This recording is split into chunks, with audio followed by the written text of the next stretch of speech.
Hello, today we're going to talk about the subjugation of women.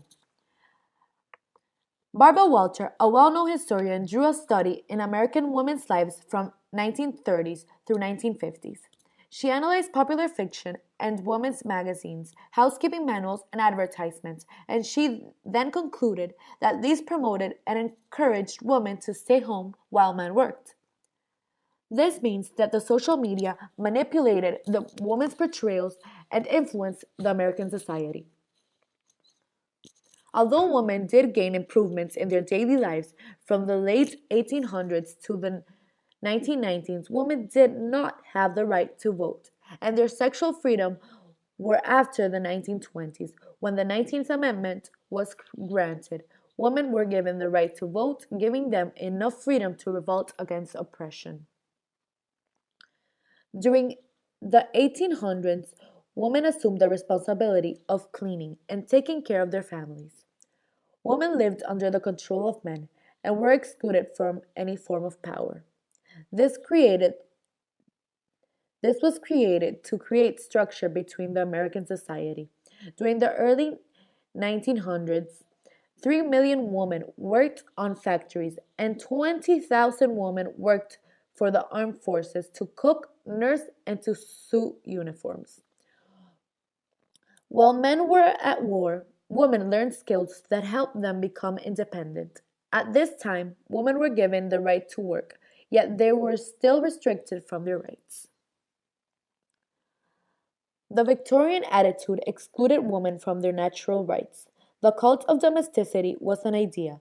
It is the idea of a woman's place in society is at home being a good mother and wife. This restricted women from working on any job that proved power or sharing of opinions.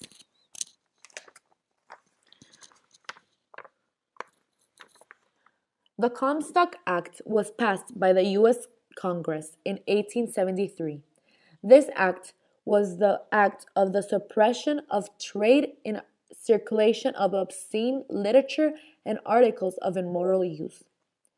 It was banned to promote or inform people about this topic because the more it spread, the more of an impact women made in society. This meant that the people against Planned Parenthood, or in other words, birth control, used the pill against women because this potentially meant killing a human being.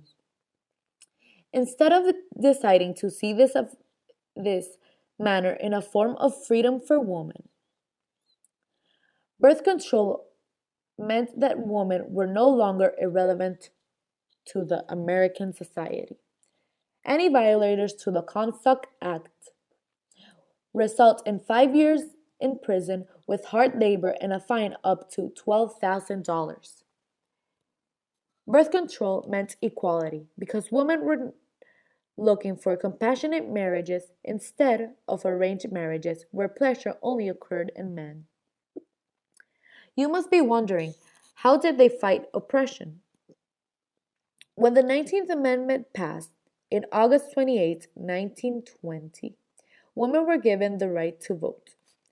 As women began to go to college and educate themselves, which provided them with rich knowledge about the injustice they were facing, helped them implement this on fighting oppression.